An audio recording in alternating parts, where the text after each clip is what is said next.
Good evening, everyone. For those of you who are able to stand, I had asked for you to do so as the Akron Police Department presents the two flags and the Akron Honor Guard at this time, and then we will remain standing for the Pledge of Allegiance.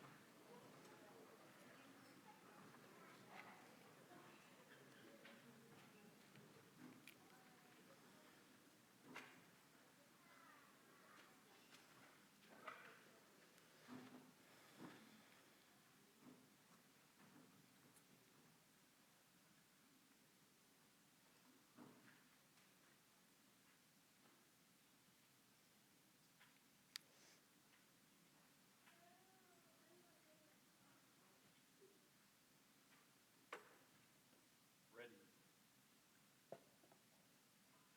Post.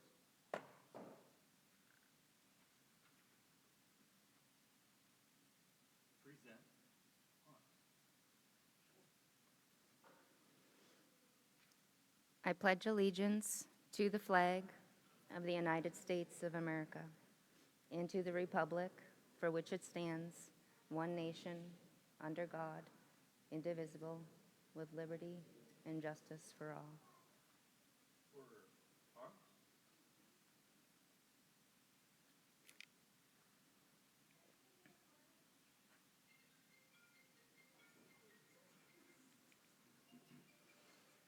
You all may be seated. Thank you very much.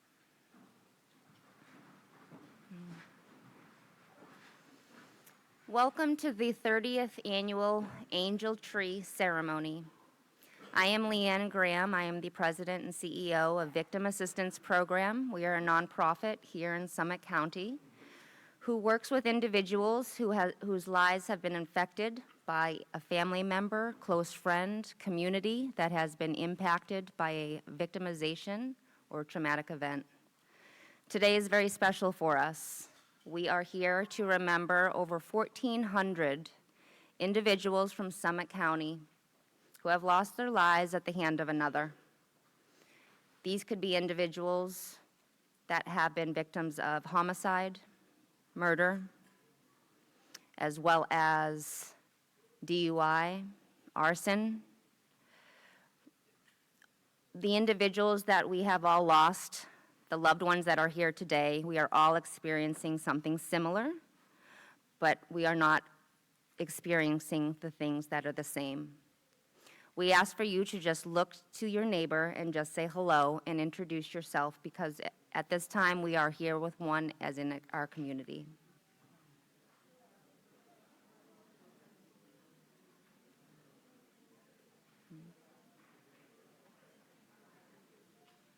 This event has been going on for 30 years. Some people have been coming for decades, while others may be here for their first time. If you've lost a loved one and you feel comfortable raising your hand, if you've lost someone that has passed away in the last year, please raise your hand. I'm so sorry, and I'm so glad all of you are here.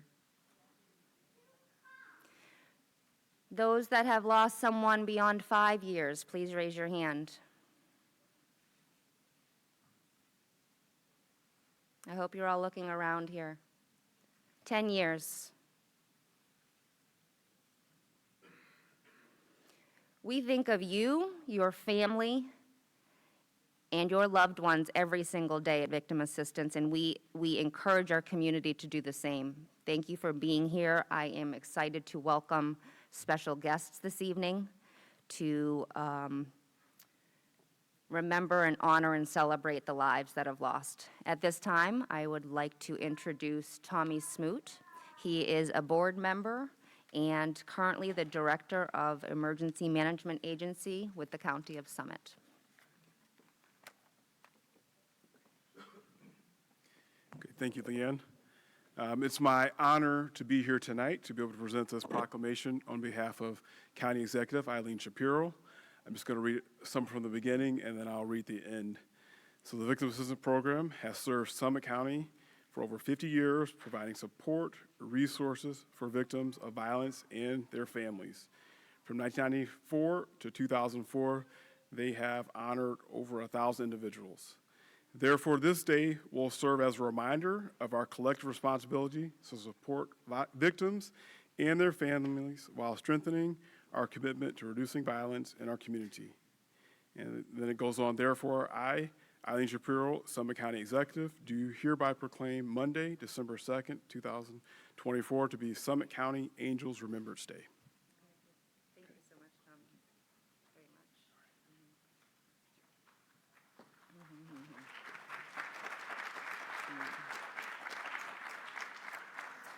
We really appreciate the county executive for selecting this day as Angel Remembrance Day. That will be added on to our name.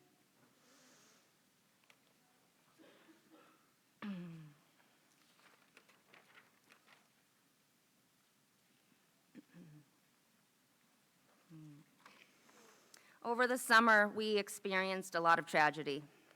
This year, we've experienced a lot of tragedy. The last 5 years, 10 years, 30 years. It keeps continuing, and victim assistance is responding. We are not focused on prevention like other agencies. However, we are there to focus on preventing individuals from feeling hopeless. We want to provide hope.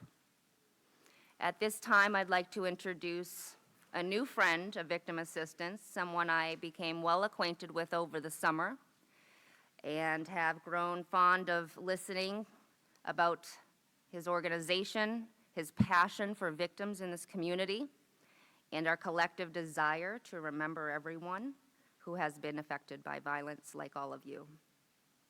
At this time, I'd like to introduce Pastor Jeffrey Dennis to the stage. He is the founder and CEO of Minority Behavioral Health Group, as well as the senior pastor of Mount Calvary Baptist Church.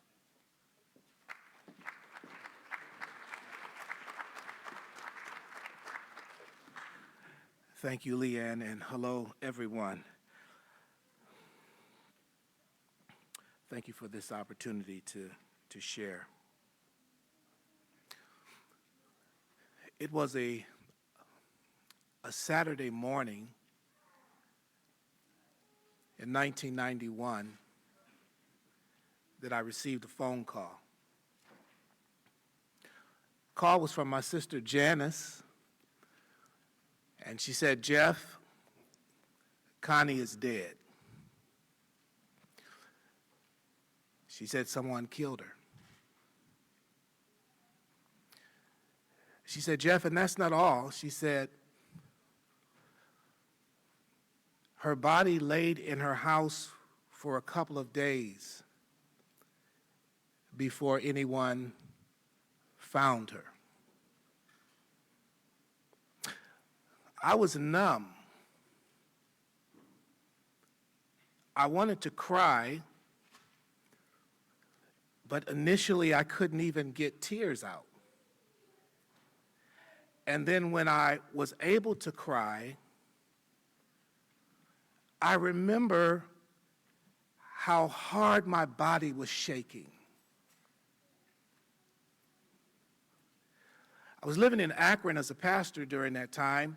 My family was in Columbus, so I had to get myself together to go to Columbus. I wanted to make sure everybody was all right. Wanted to see my mom, my other siblings. I got to the house,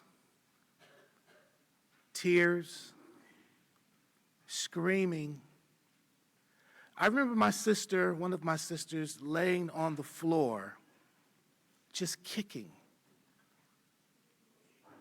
expressing her emotion. After we got ourselves together, many people from the community came by. Lots of love, lots of hug, lots of tears,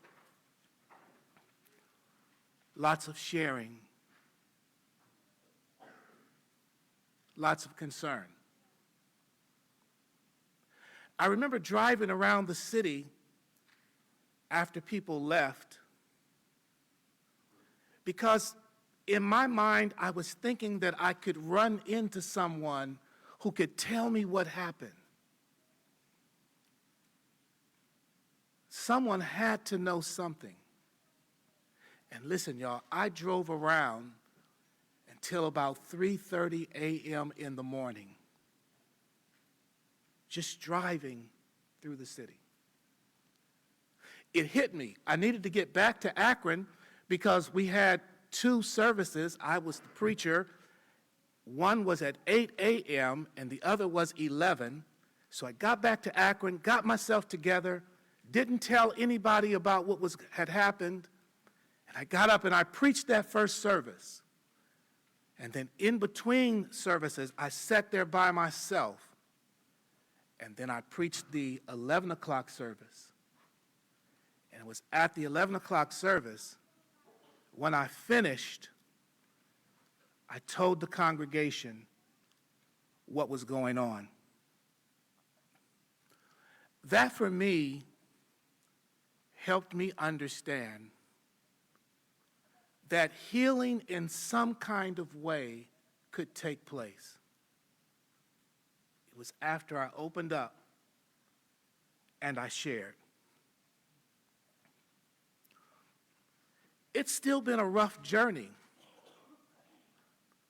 dealing with what has happened, but I'd like to share with you some things that I've been doing, because I'm not healed yet.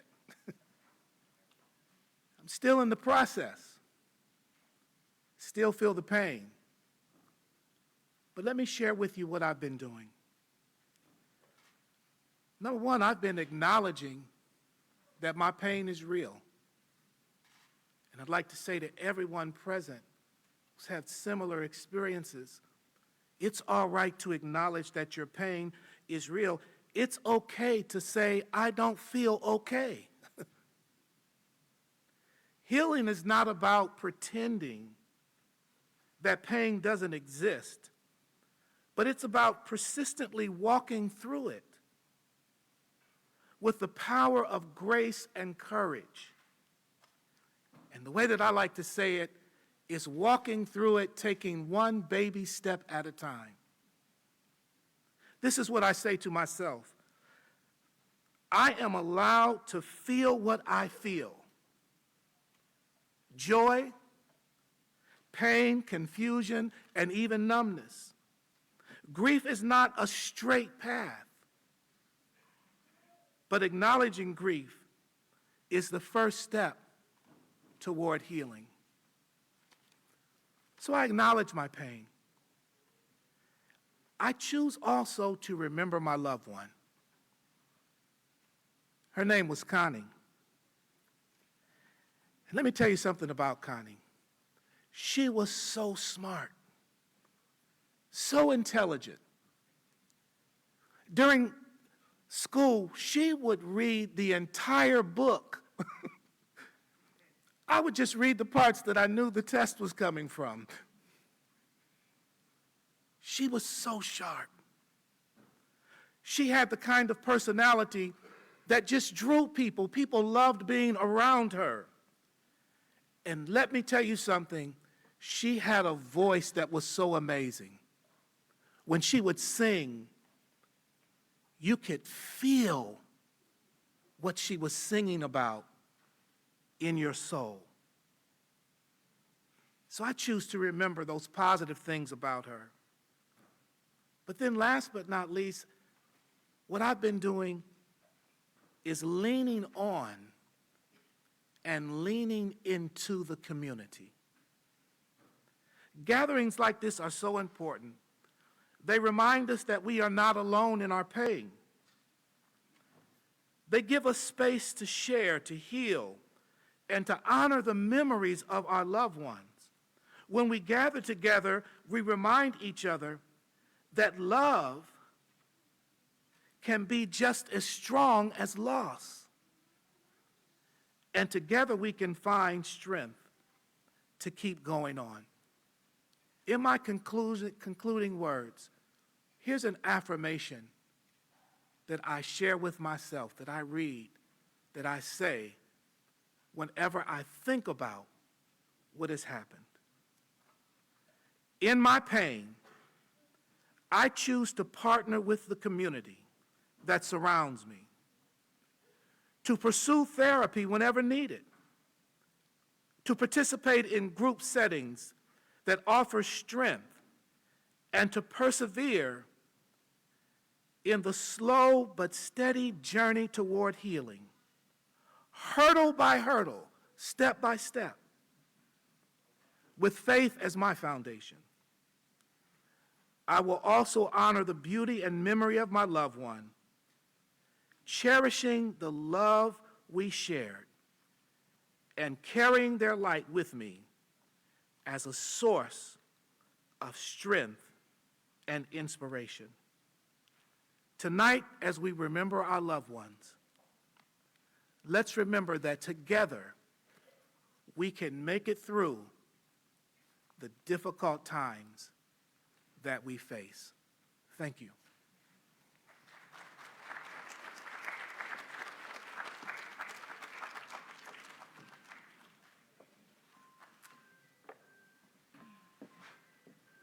Thank you very much, Pastor. And I do want to acknowledge, as Pastor mentioned, therapy is an option for individuals.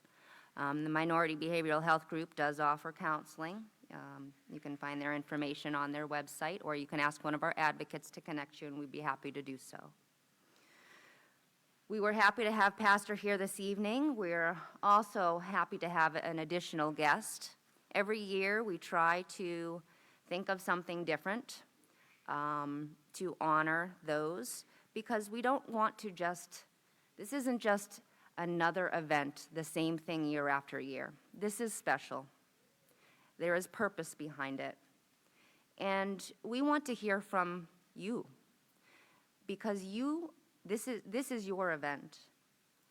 At the end of the night, if you are interested in helping so your voice can be heard, of how we can incorporate and help this event speak to you in the community, please let us know. We'd love to connect with you throughout the year. We need to hear as many voices as possible, because we need to reach as many individuals who need to hear things different ways. We have invited a special guest, someone that we have a lot to learn from. Her name is Cheyenne Eaglehart. At this time, I would like to introduce her to the stage. She is the Executive Director and founder of the Red Bird Center and Native American Ceremonial Leader.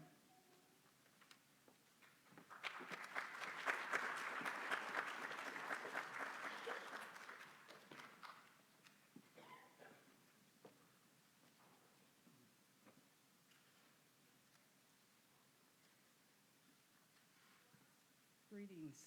I want to adjust myself to this. He told me to push the button. There we go. Good evening. It is my honor to have a moment with you here today. My name is Cheyenne Eaglehart. I am Haudenosaunee Seneca. Haudenosaunee is our word. It means people of the Longhouse. You may be more familiar with the term Iroquois, a French word given to us long ago. I am here to honor you and your loved ones.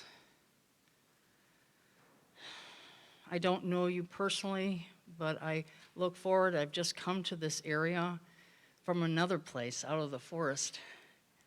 We have just moved here, and I look forward to getting to know you, possibly in many different ways. But for this evening, I know that you feel in your heart a deep love for your loved ones that you have lost. I share in that loss, for my mother was murdered right after my birth, and I did not get to know her. But she came to me in dreams, and I did not understand as a little child, but as I got older, I came to know who she was. And she would offer me guidance about my life and maybe things to do and not do. and I love her deeply, and she walks with me. What I'd like to share with you this evening is a story, and the title of the story is The Girl Who Got Her Strength from Blue Horses. Long, long ago in one of our Seneca villages, there was a little one that was going to be born. And as it is our tradition, grandfather went up into the mountains to pray, to receive a vision about her name, who she was. At the time, grandfather did not know his grandchild was boy or girl. But as he prayed and called upon the Spirit for a vision, he saw 2 blue horses riding high into the heavens. And his eyes and his heart opened up to see above the horses what he came to know was his grandchild, his granddaughter. He was so excited and so happy to receive this vision, and he came down from the mountain, and sure enough, that evening, his little granddaughter was born. And there was a great celebration, and the people came and gathered, and he shared, "Behold, for she, this, my granddaughter, is the girl who got her strength from blue horses, and that is who she is." Now this little one grew, and as she grew, it became clear that she was blind. She could not see. And so what grandfather would do is he would take a deer hide, and he would tie a knot in the deer hide, and he would tell his granddaughter who she was. "For you are the girl who gets her strength from blue horses, for the Creator brings this strength to you." So she needed to know who she was, and grandfather knew this was very important, so he would tell her the story many times. Now his granddaughter loved to hear the story, so she would say, "Grandfather, tell me again about who I am and the blue horses," and he would do so.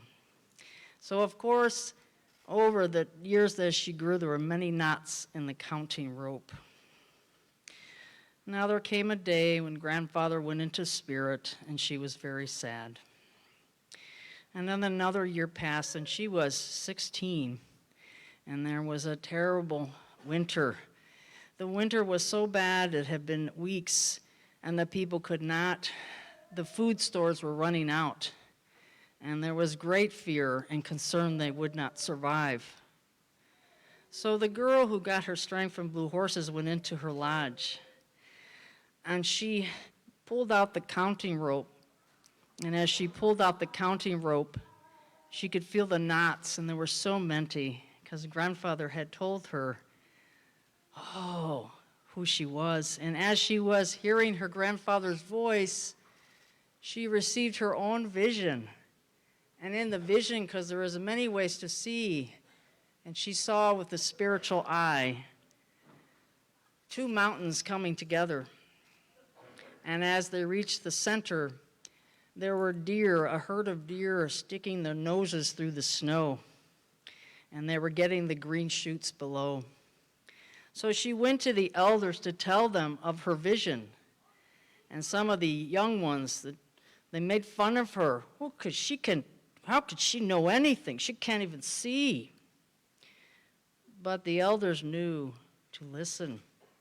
They brought the hunters and the scouts in for her to tell the story of her vision.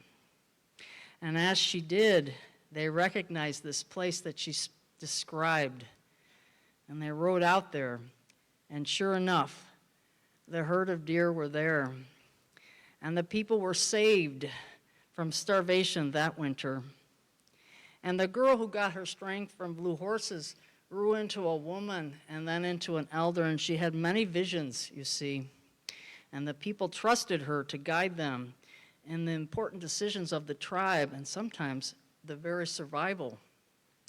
So that is the story of the girl who got her strength from blue horses. And it's a very important story to me. And it is one that my elders have taught me. You need to know who you are, why you've come, what your strengths and gifts are, and then the generosity of sharing them with your community. And as a little one without mama, and as a teenager and an adult, I always longed to know my mother, and when she would come to me in those dreams, I felt like I could open up and understand that our loved ones are always with us, that love we hold in our hearts is always present, that our relationships do not end when they pass into spirit, they just change. So I will continue. I'm very moved by the ceremonies of this day, and I will continue to offer a good thought and a prayer for each of you. And I end with that now. And I'll translate the language that I speak so you understand the meaning of the words. It's a healing prayer for all of those who are here and those who are, I understand, in the community in other ways as we share this loss, but we also celebrate our love and our gift and the truth of our unity to come together this way. I don't feel so alone tonight. And I will begin. Wisconsin, Niskone, Yiskone se Yawese. Yaweskonomene se say, Nikonasa. Waskanoa, Yahweh. Amen. Amen. As we say amen, some would say amen. I say, oh, oh, thank you.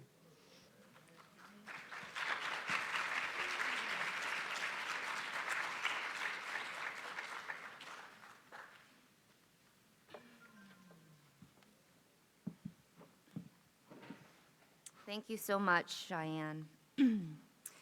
At this time, we are going to be playing a slideshow presentation, which lasts about 35 minutes. We will be scrolling a list of names of those we are remembering tonight. Many of you are here.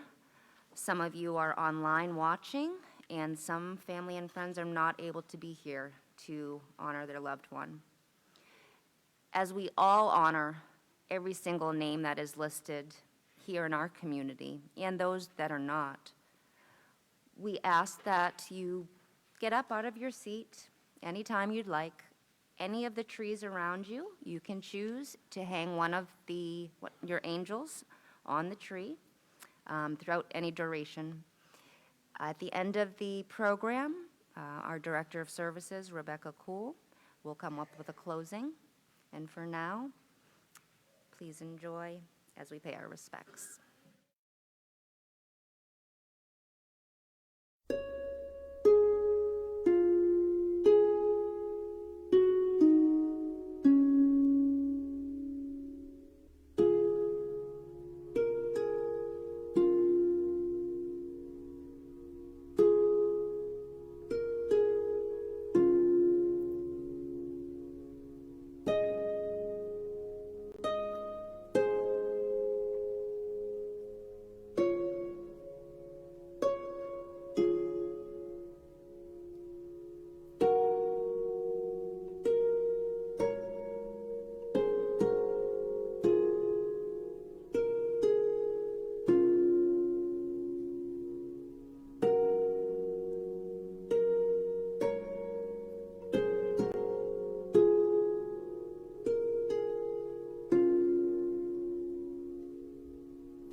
behalf of Victim Assistance Program, thank you all for joining us both in person and virtually. Thank you for allowing our team at Victim Assistance Program to honor the life and the love and the memory of those that you lost. I wish you all a very safe and healthy holiday season, and may God bless you all. Drive home safe.